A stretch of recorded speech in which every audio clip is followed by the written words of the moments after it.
সাইফ হাসানকে আপনি দেখেছেন রংপুর রাইডার্সে, এখন দেখছেন আসলে ক্যাম্পেও তিনি আছেন। সাইফকে আসলে আপনি কিভাবে জাজ করবেন এবং সাইফকে নিয়ে আপনার যদি কিছু বলার থাকে সাইফের বিষয়ে? না দেখেন, সাইফ তো আসলে আমরা সবাই জানি যে সে আন্ডার 19-এর ক্যাপ্টেন ছিল, তারপর তাকে সুযোগ দেওয়া হয়েছিল, ওই সময় হয়তো সাকসেসফুল হয়নি, কিন্তু লাস্ট 4 বছর পরে আবার তার এখন সেটেলমেন্ট হয়েছে বাংলাদেশ টিমে। এটার পিছনে ডেফিনেটলি আমি মনে করি যে রংপুর রাইডার্সের একটা বড় অবদান আছে। লাস্ট বিপিএলে বলেন, তারপর লাস্ট জিএসএলে খেলার পরই কিন্তু তার সেটেলমেন্ট হয়েছে, বিশেষ করে টি20তে ভালো করার পরে তাকে এখন ওয়ানডে ক্রিকেটেও সে খেলছেন। তো অনেক ইমপ্রুভ করেছে, প্রচুর হার্ডওয়ার্কার, তো সে কষ্ট করতে পছন্দ করে। তো আশা করি যে এই সামনের বিপিএলটাও ভালো করবেন। ওয়ার্ল্ড কাপের আগে প্রত্যেকটা প্লেয়ারের একটা অপরচুনিটি, যে যার যার টিমের হয়ে যদি তারা ভালো ফর্মে থাকে তখন আসলে আমাদের ওয়ার্ল্ড কাপে ভালো রেজাল্ট করার একটা সম্ভাবনা থাকবে।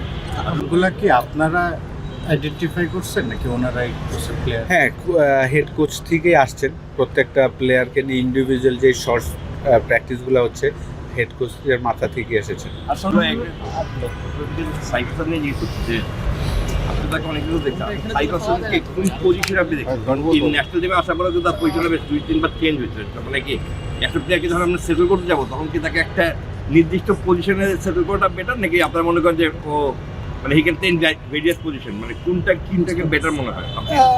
না দেখেন, ডেফিনেটলি একটা প্লেয়ার যদি একটা জায়গায় সেটেলমেন্ট হতে পারে ভেরি গুড, কিন্তু সাইফ বলেন, পারভেজ ইমন বলেন, তাদের কিন্তু একটা গুণ আছে যে তানজিম তামিম, তাদের একটা গুণ হলো যে তারা জায়গায় দাঁড়িয়ে 6 মারতে পারে, যে জিনিসটা কিন্তু সব ব্যাটসম্যানের হয় না। এই জিনিসটা যেমন আমার কেরিয়ারে আমার এটা ছিল না যে আমি জায়গায় দাঁড়িয়ে 6 মারবো, হয়তো ডাউন উইকেট যেতে হবে।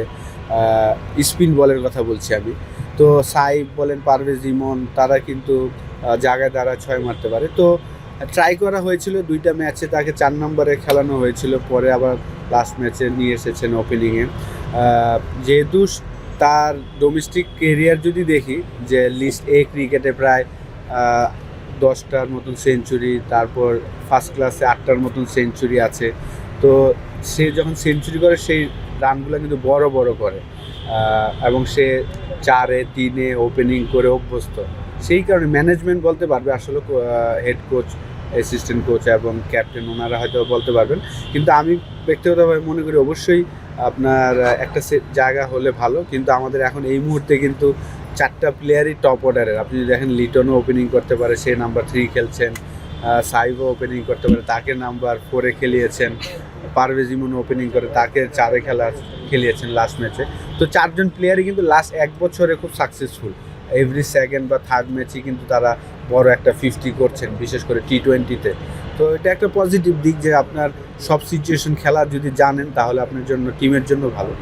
কয়েকদিন আগে আপনি একটা ভিডিও শেয়ার করেছেন যে বলারদের হাত থেকে রিড করার ব্যাপার, স্পিনার স্পেশালি ওই জায়গাটা আমাদের সবসময় একটা ল্যাকিং ছিল। আসলে এমনি আমাদের প্লেয়ারদের সাথে নিয়ে কথা হয়েছে নাকি যে এই যে ফিট ইউজ করতে পারাটা, বল হাত থেকে রিড করতে পারলে প্যাডে লাগবে না বলটা? না, এখন তো আমরা আসলে সিম্বল নিয়ে কাজ করতেছি। স্পিন ট্রেনিং যখন শুরু হবে হয়তোবা 9 এবং 10 হয়তোবা সেন্টারে, 9 না 10-11 মনে হয় আপনি সেন্টারে যখন স্পিন খেলা হবে তখন হয়তোবা এই বিষয় নিয়ে কোচ আমরা আলাপ করব।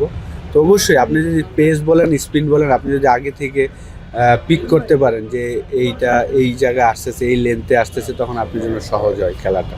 আসলে ভাই সব ধরনের খেলার খবর পেতে সাবস্ক্রাইব করুন, সঙ্গে থাকুন খেলার পাতার।